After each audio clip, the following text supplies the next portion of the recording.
वालेकुम। उम्मीद करता हूँ आप लोग जो है वो खैरियत से होंगे।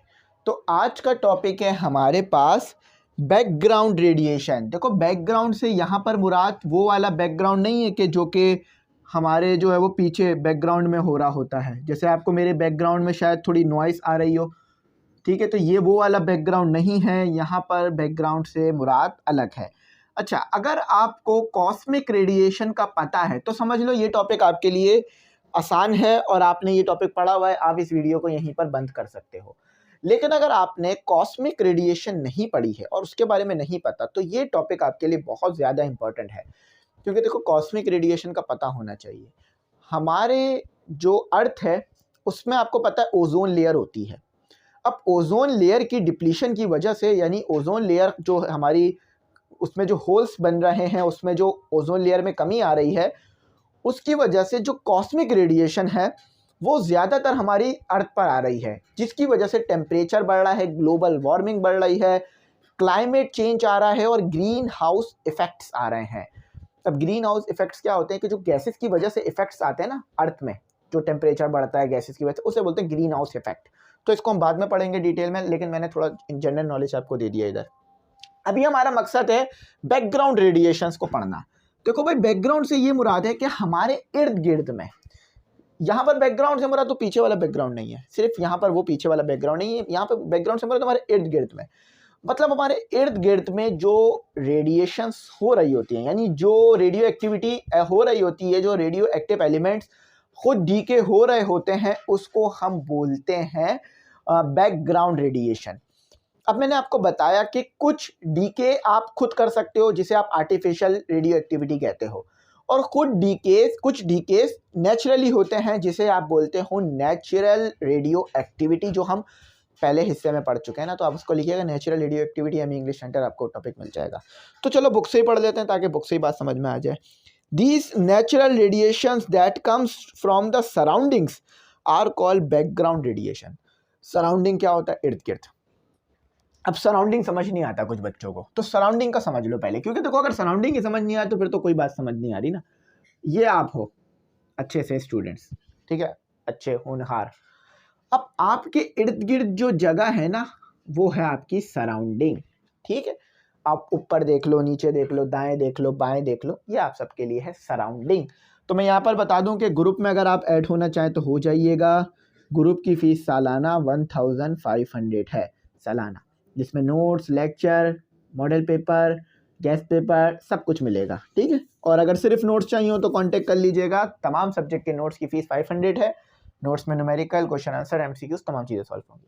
तो आपके इर्द गिर्द की चीज़ क्या होती है? सराउंडिंग, ठीक है भाई, समझ गए ना आप लोग?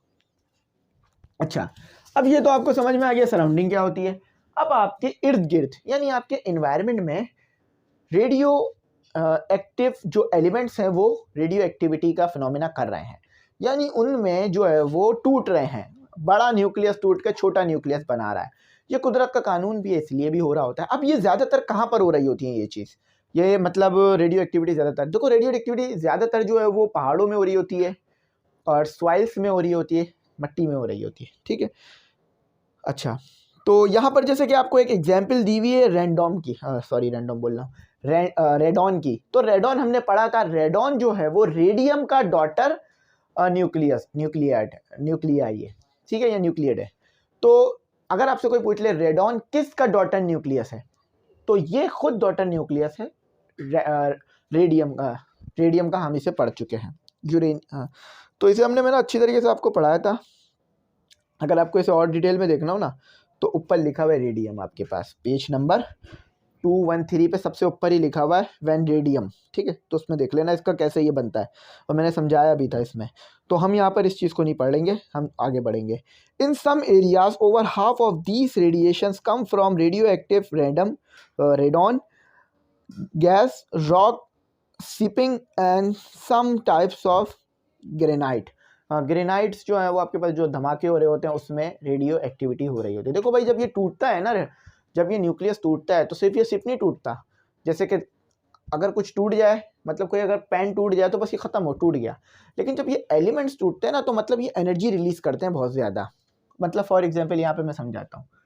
आपके पास एक बार है, ठीक है, बार है, अब ये बार टूटेगी तो क्या होगा, दो हिस्सों में स्प्लिट हो जाएगी ना,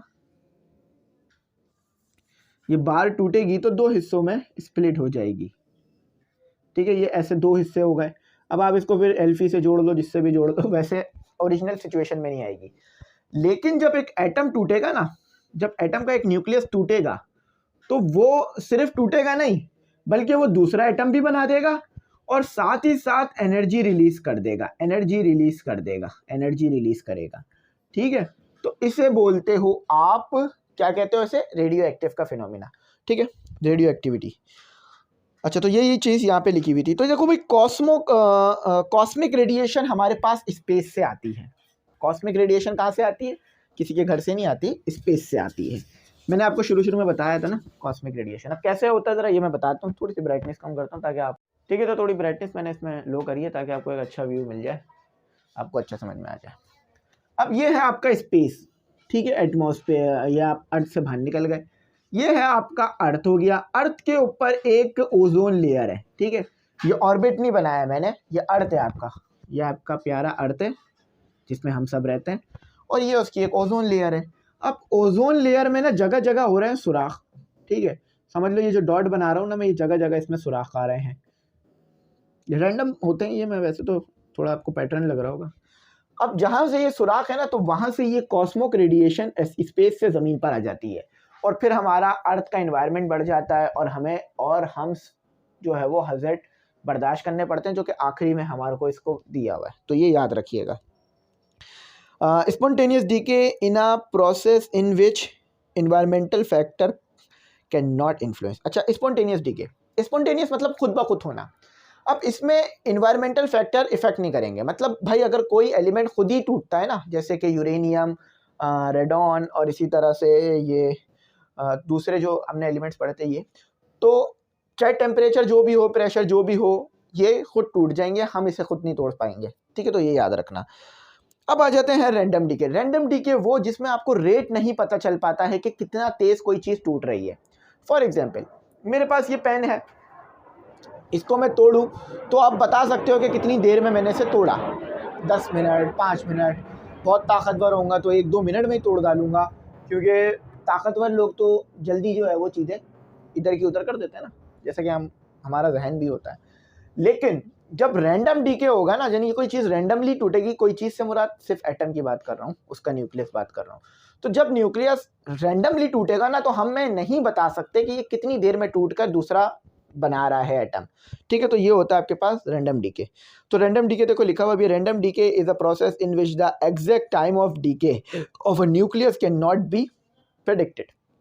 हम नहीं बता सकते कि कितनी देर में ये डीके हो जाएगा। फॉर एग्जाम्पल, मैं कितने सालों में कामयाब होऊंगा, आप मुझे नहीं बता सकते। मैं पूछूं मैं कितने सालों में कामयाब इंसान बन जाऊंगा, तो आप नहीं बता सकते। ये एक रैंडम चीज़ है, ठीक है। अगर ज़्यादा मेहनत करूंगा तो जल्दी हो जाऊंगा, कम मेहनत करूंगा तो कम। लेकिन मैं फिर भी आपके पीछे पड़ जाऊँ, भाई मुझे बता दो कितने दिन लगेंगे, किस तारीख पे मैं कामयाब होऊंगा, किस घंटे में कामयाब हो जाऊंगा। मतलब मुझे दिन बता दो, मतलब मुझे ईयर बता दो, ठीक है। ईयर के बाद मुझे मंथ बता दो, किस मंथ में कामयाब होऊंगा। उसके बाद मुझे मंथ के बाद मुझे वीक बता दो, कौन सा वीक होगा वो। वीक के बाद मुझे डे बता दो।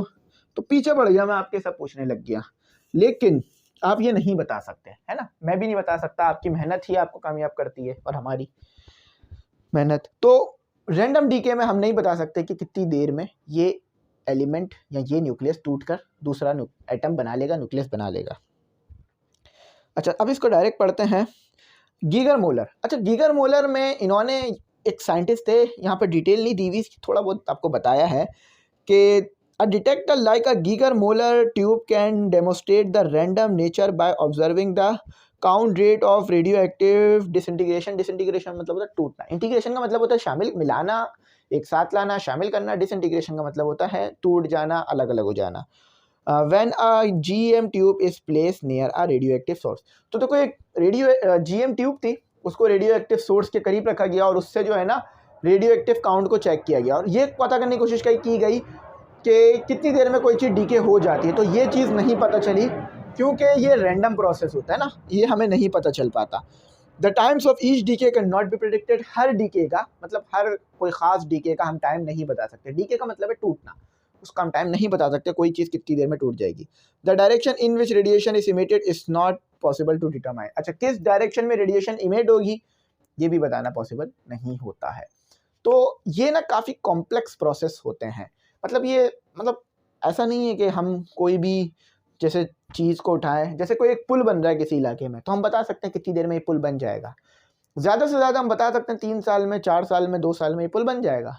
लेकिन इसी तरह से अगर मैं कोई आपको वो दे दूँ, एक न्यूक्लियस दे दूँ, तो पूछूँ कितने टाइम में डीके होगा, तो आप नहीं बता पाओगे क्योंकि ये रैंडम होगा। हाँ, अगर उसके ऊपर स्टडी की जा चुकी है और पता लगाया जा चुका है कि कितने टाइम में डीके हो जाता है, तो आप बताने के काबिल हो, वरना आप नहीं बता सकते। फॉर एग्जाम्पल मैं बोलूँ कि एप्पल की स्पेलिंग क्या होती है,